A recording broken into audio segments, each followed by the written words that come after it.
اب یہاں پر نبی کریم صلی اللہ علیہ وسلم کو مخاطب کیا جا رہا ہے کہ وَلَقَدْ نَعْلَمُ أَنَّكَ يَضِيقُ صَدْرُكَ بِمَا يَقُولُونَ، اور بے شک ہمیں معلوم ہے کہ ان کی باتوں سے آپ کا دل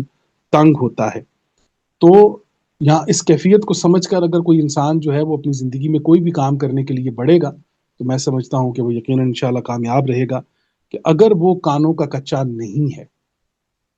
فَسَبِّحْ بِحَمْدِ رَبِّكَ وَكُن مِّنَ السَّاجِدِينَ، اور تم اپنے رب کی حمد کے ساتھ پاکی بیان کرو، عام ترجمہ ہے، اور سجدہ کرنے والوں میں سے ہو جاؤ، وَكُن مِّنَ السَّاجِدِينَ، اور سجدہ کرنے والوں میں سے ہو جاؤ۔ اب ہم نے بتایا تھا کہ سبح اور حمد اور سجد، یہ تینوں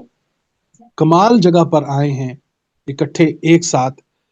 سین بے ہے، یوٹیلائزیشن آف فورس ہے جی، پورے قرآن کریم کے اندر جہاں پر بھی کمبائنڈ کوآرڈینیشن میں یوٹیلائزیشن آف فورس ہوگی وہاں پر یہ مادہ آئے گا سین بے ہے۔ ایکسٹرا آرڈنری ایفرٹس وہاں پر آپ کو ملیں گی، امپاسبلٹیز کے ڈورز کھلتے ہوئے دکھائی دیں گے، اور یہ مادہ جہاں پر بھی قرآن کریم کے اندر آئے گا یہ بہت ہی بڑی قوت اپنے اندر رکھتا ہے۔ یہ ورڈ، یہ سبح، یہ اس میں سے نکلا ہوا سبحان اسماء الحسنہ میں ہم بات کر چکے ہیں۔ اس میں اگر آگے دیکھیں حمد بحمد ربک، اب حمد کا مادہ جہاں پر آئے گا وہاں پر بات رزلٹ اورینٹڈ ہوگی، اور سجدہ کا مادہ جہاں پر آئے گا وہاں پر ایوولوشن ہوگی، ارتقاء ہوگا، تغیر ہوگا، تبدل ہوگا۔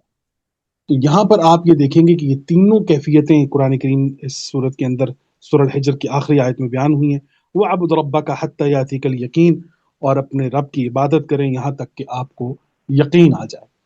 تو پتہ چلا کہ یقین تک رسائی حاصل کرنے کے لیے انسان کو اپنی طرز کو دیکھنا ہوگا۔ اگر ہم اللہ کی عبادت کرتے ہیں تو پھر ہمیں یقین بھی ہونا چاہیے، اور اگر ہم لا یقینی کی حالت کے اندر ہیں، بے یقینی کی حالت کے اندر ہیں،